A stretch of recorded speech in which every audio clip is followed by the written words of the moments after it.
Parole à la femme, honneur à la femme, ce mois 2 mars donne une occasion à la femme de faire l'auto-évaluation des droits acquis et perspectives à venir qui feront partie du gouvernement Sama Lukonde Econews et perplexe quant à la composition de ce gouvernement. Bonjour Jean-Pierre Ndolo Demazou. Bonjour Érudis, bonjour à tous. Eh bien, il faut dire, Érudis, qu'il y a des loups dans la bergerie. C'est ce que semble dire Econews dans sa livraison de ce jour. Des chefs des regroupements politiques gonflent le nombre de leurs membres pour faire partie de ce gouvernement. On en parlera tout à l'heure dans la revue de presse. Mesdames, Messieurs, bonjour et bienvenue à cette édition matinale, lancement de l'année culturelle de l'Union africaine. Le président en exercice de cette organisation de l'unité africaine, Félix Antoine Tshisekedi Tshilombo, a donné le go le samedi dernier. C'était au Palais du Peuple.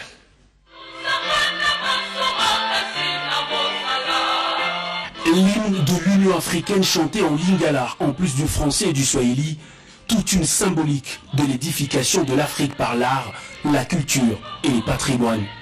Le processus de l'éveil culturel de l'Afrique a été lancé depuis Kinshasa ce samedi 27 février 2021 par le président de la République démocratique du Congo et président en exercice de l'Union africaine, Félix Antoine Tshisekedi. En ouverture de son allocution, le chef de l'État congolais a sollicité un moment de recueillement en mémoire de victimes de la dernière attaque de l'Est du pays qui a coûté la vie à 3 personnes parmi lesquelles l'ambassadeur italien. Dans les lignes de son discours charpente, le président en exercice de l'Union africaine a, au-delà du sens donné au thème culturaliste de sa mandature, annoncé des grands événements culturels censés faire sortir la culture africaine de musées, des disques durs, des ordinateurs et salles de conférences pour l'amener dans les cours d'école, au milieu des camps des réfugiés, au cœur des marchés des villes africaines et des champs des villages. De la conférence sur le patrimoine et le musée de l'Afrique aux manifestations festives sur différentes thématiques, Félix Antoine Tshisekedi a aussi fait allusion aux activités parascolaires qui visent à orienter les enfants vers une meilleure connaissance de l'histoire et des grandes figures du panafricanisme. D'où son appel au réveil de l'inspiration des scientifiques. Pour que l'art, la culture et les patrimoines réussissent leur mission d'édification de l'Afrique, il faut faire taire les armes et débarrasser l'Afrique des menaces terroristes, a déclaré le président Félix Antoine Tshisekedi, qui dans la foulée a annoncé la tenue à Kinshasa d'une conférence internationale sur la paix en Afrique. Pour illustrer l'immensité de l'art africain, la compagnie Théâtre National Congolais a présenté une pièce intitulée « Une saison au Congo », écrite par Aimé Césaire et mise en scène par Norbert Viminde Sebia. L'Afrique, qui se développe par sa culture, c'est ce vœu que formule l'Union africaine pour 2021 par son président en exercice, Félix Antoine Tshisekedi Tshilombo.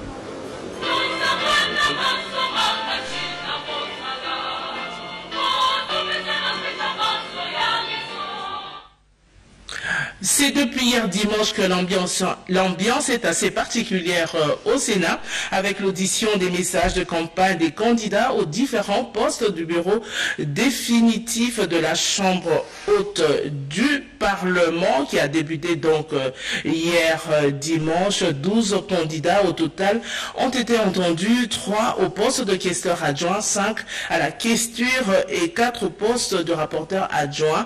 Cet exercice va se poursuivre donc aujourd'hui, lundi 1er mars. 3 candidats sont en lice au poste de questeur adjoint du bureau définitif du Sénat. 5 sont dans une opération des charmes à la questure et 4 compétissent au poste de rapporteur adjoint. Ce n'est qu'une première partie de la phase de campagne électorale consacrée à l'audition de déclarations solennelles de candidature et messages de campagne. À l'ouverture de la plénière, le président du bureau d'âge du Sénat, l'honorable Léon Mamboléo, a rappelé les principes élémentaires de la démarche pour les candidats, l'assemblée plénière et l'assistance. À chaque candidat, 15 minutes maximum pour dire à l'électorat, composé uniquement des sénateurs, ce pourquoi l'on devrait voter pour lui. Les qualités personnelles, les savoirs scientifiques avec diplôme à l'appui, compétences et expériences dans différents domaines, le degré d'altruisme, chacun veut placer toutes les chances de son côté. Une chose est sûre, tous veulent que rayonne la Chambre haute du Parlement, que les sénateurs disposent d'un service social de qualité afin que les provinces dont ils sont l'émanation se sentent correctement prises en charge. Un exercice citoyen et démocratique qui appelle le sens patriotique et républicain des sénateurs. Sur les 12 candidats qui se sont adressés à l'Assemblée plénière, la moitié est composée des femmes. 2 au poste de questeur adjoint, 1 au poste de questeur et 3 au poste de rapporteur adjoint. Je vais m'engager de la manière la plus diligente à assurer l'exploitation, la synthèse et suivi des rapports de vacances parlementaires. En outre, je me sens apte de remplacer le rapporteur en cas d'absence ou d'empêchement.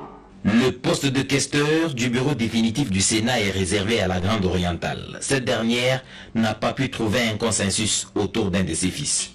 C'est donc le poste qui recense 5 dossiers de candidature: Carole Aguito Amela, Bakumi Tongambu Jean, Fikiri Alimati Dieudonné, James Bayuki Tamakula et Makangu Kabongo Georges Eric. Je suis candidate pour pouvoir contribuer de manière significative à la modernisation de notre chambre législative, mais aussi et surtout la relever.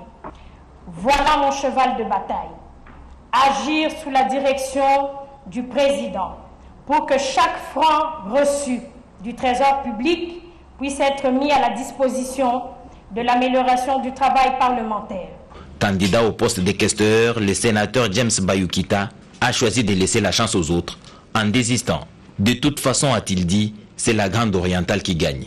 Peu avant le début des messages de campagne, le PV de la précédente plénière a été adopté par l'Assemblée plénière. Lundi, les candidats présidents, deuxième vice-président et rapporteurs se livreront au même exercice avant l'élection prévue mardi 2 mars. Militants et sympathisants des regroupements politiques des candidats en course ont envahi hier le palais du peuple. Retour sur l'ambiance qui a régné hier.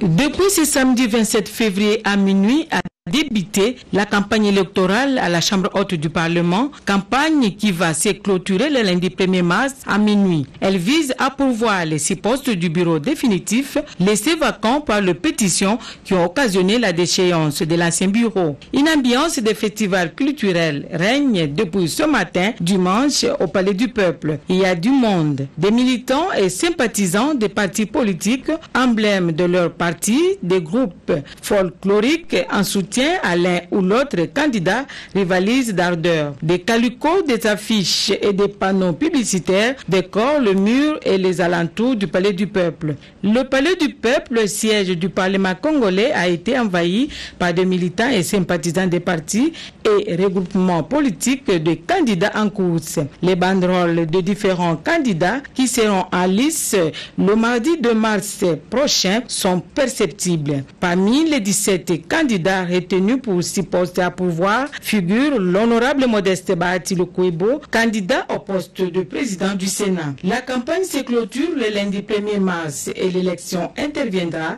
le 2 mars prochain. Autre chose à présent dans le secteur de transport et voies de communication, sachez que le dernier lot de bus Transco commandé au Brésil est arrivé hier au port fluvial de Boma. Vital Pagavita. L'effectif s'est accru après la réception ce dimanche 28 février 2021 au port de Boma dans le Congo central du 4e et dernier lot des 110 bus de marque Volvo en faveur de la société de transport du Congo Transco. Un lot qui s'ajoute à ceux de 330 déjà mis en circulation à Kinshasa 2 semaines plus tôt par le président de la République Félix-Antoine Tshisekedi Tshilombo lors d'une cérémonie officielle de remise des bus à la population, ramenant ainsi à 440 le nombre des bus tels que commandés par le gouvernement de la République. Ce dernier lot a été réceptionné à Boma par l'envoyé spécial du chef de l'État Massamba Kinwani en présence des délégués du ministère des Transports et de Voies de Communication, du directeur général de Transco, de Madame le maire de la ville de Boma et de nombreux partenaires du gouvernement dans le secteur du transport. L'événement du jour a débuté par une séance de travail au cours de laquelle le procès verbal des réceptions des bus a été lu et signé par les membres de la commission ad hoc.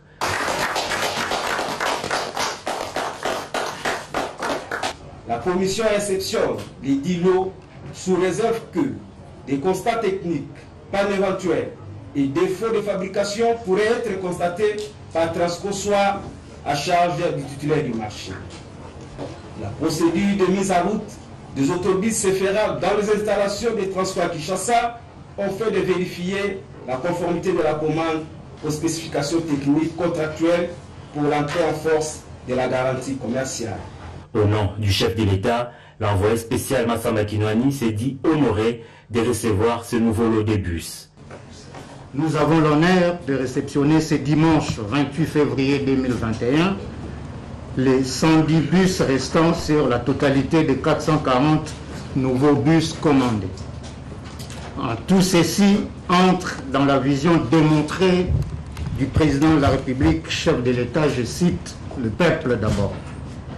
Nous exhortons le personnel de la Transco ainsi que la population de faire usage de ces bus avec un sens de responsabilité citoyenne.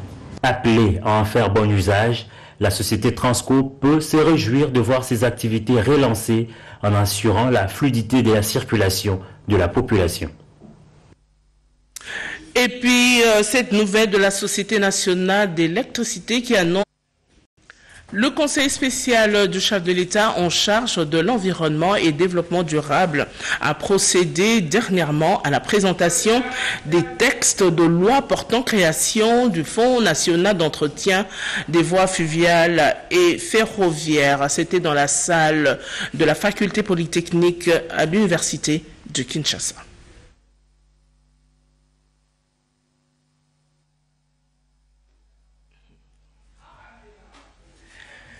Voilà, je disais donc le conseiller spécial du chef de l'État en charge de l'environnement et développement durable a procédé dernièrement à la présentation des textes de loi portant création du Fonds national d'entretien des voies fluviales et ferroviaires. C'était dans la salle de la faculté polytechnique de l'université du Kinshasa. Rodé Panda, reportage. Coupé, empêchant l'accessibilité, le quartier Masikita dans la commune de Ngaliema vers Binzahupen est en voie de disparaître. Le manque d'un collecteur d'eau principal fait avancer l'érosion jusqu'à décimer les habitants de ce coin. La population sinistrée de Masikita, réunie au sein d'une structure dénommée les bâtisseurs du Congo, lance un cri d'alarme pour une intervention aussi urgente du gouvernement, si pas du chef de l'État, en lieu et place de visite des compassions lorsque le reste de maisons et de vies seront emportés. Nous demandons à l'autorité d'intervenir le plus tôt possible pour épargner des vies humaines avant que le pire n'arrive. Alerté par ceci, le conseiller principal du chef de l'État en matière d'infrastructure, David Moukeba, est venu s'enquérir de la situation et promet de faire un rapport acquis de droit. Cette érosion, c'est elle qui ressort jusque sur la route de Matadi là-bas. Elle remonte de plusieurs décennies et on avait réussi à stabiliser en son temps, mais aujourd'hui elle a refait surface. Nous pensons qu'il était temps pour nous de pouvoir approcher ce coin pour nous rendre compte de l'état de la situation.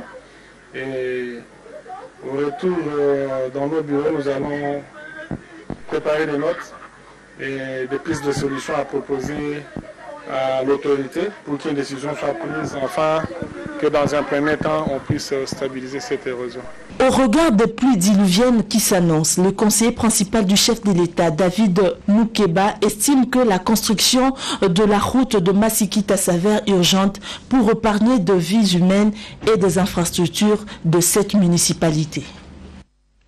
Le quartier Masikita dans la commune de Ngaliema est menacé d'érosion. Voilà pourquoi le conseiller spécial du chef de l'État en charge des infrastructures est descendu sur les lieux. On passe à présent à la revue de presse avec Jean-Pierre Ndolo Demazo. Encore une fois, bonjour Jean-Pierre. Bonjour Érudis. Des fictifs sur la liste des ministrables, annonce Econews. Après une semaine de consultation, notre note Econews, le Premier ministre nommé Jean-Michel Sama Lukonde Kyenge a une idée précise du format de son gouvernement. Il y a cependant des grains dans l'engrenage. Selon les indiscrétions glanées dans son entourage, clame le journal, on apprend que le chef des regroupements politiques qui tiennent mordicus à accroître leurs chances au prochain gouvernement ont tripatouillé des listes, y ont glissé des fantômes. En son temps, un certain Ilunga Kasongo, nommé au commerce extérieur, avait volé la vedette avant de se révéler être un fictif. Le Premier ministre Sama Lukonde est donc prévenu. Il devra passer au scanner les listes qui lui seront soumises pour ne pas tomber dans le piège des chefs des regroupements politiques, conseil Econews. Union sacrée de la nation, bien dans la peau d'une blanchisserie, constate e-journal Kinshasa. Selon e-journal Kinshasa, la nouvelle plateforme politique se comporte comme un top pressing, une salle de bain qui avait besoin de tous les souillés et sales pour opérer leur blanchissement. On a fui, affirme le journal, plusieurs cadres critiqués hier pour divers faits jugés comme des antivaleurs ont décidé de rejoindre l'arche Tshisekedi. Une fois le pied posé, ils ont reçu une cote de popularité et jouissent désormais d'une rémission de tous leurs péchés. Et là, l'Union de la Nation est semblable à cette blanchisserie qui accueille tous les linges sales qui ne doivent pas se laver en famille. Dans l'optique de choisir des expérimentés dans ce prochain gouvernement, note le confrère, il y a lieu de dénicher une nette volonté de revoir les dinosaures politiques ayant plusieurs dossiers sales sur leur dos, revenir aux affaires du fait de leur longue expérience, ce qui ne fera que confirmer la thèse de la blanchisserie qui endosse de plus en plus l'union sacrée de la nation. Mobilisation des recettes publiques, la DGI fait la différence, article de ouraganfm.cd. La Direction générale des impôts DGI vient de réaliser 400 milliards de francs congolais des recettes issues de la taxe sur la valeur ajoutée en décembre 2020, une performance historique jamais réalisée en un mois depuis l'instauration de la TVA en RDC en 2012. Les exploits portent selon le journal la signature de l'inarrêtable DG Barnabé Mwakadi Mwamba. C'est les résultats du son neuf injecté par le nouveau management du DG de la DGI. Dès son entrée en fonction, ce dernier avait élaboré une feuille de route pour la mobilisation des recettes. Aussi, s'était-il assigné la mission de combattre le coulage des recettes pour accompagner le gouvernement en lui donnant les moyens de sa politique. La mobilisation de 400 milliards de francs congolais en décembre dernier, soit 200 millions de dollars, va au-delà des prévisions. Le nouveau DG, conclut ouraganfm.cd, a commencé par la sensibilisation avant de prendre le contrôle total des opérations. Kisangani, mutation au bâtonnat de la Chopo, maître Jean Aubin Akanda remplace Firmin Yangambi selon orientalinfo.com. Jean Aubin Akamba, écrit orientalinfo.com, est désormais le bâtonnier de la Chopo en remplacement de Firmin Yangambi. Décision prise souverainement en toute démocratie samedi 27 février 2021 par les avocats réunis au sein du barreau de cette partie de la République démocratique du Congo au cours d'une assemblée générale élective. Très serré, ces élections à deux tours ont départagé 4 candidats en lice au premier tour. Au deuxième tour, Jean Aubin Akamba va renverser la tendance jusqu'à obtenir finalement 98 voix contre 97 à son challenger. Jean Aubin Akamba a affirmé après son élection que l'heure est au travail pour redorer l'image de l'avocat de la Chopo et ainsi contribuer à asseoir une justice qui se veut équitable et distributive. Merci Jean-Pierre Ndolo Demazou, merci à Renette Koulonga pour le concours rédactionnel. Également, merci à l'équipe technique qui nous accompagnait ce matin, mesdames et messieurs. Prochain rendez-vous avec l'actualité, c'est à 10h.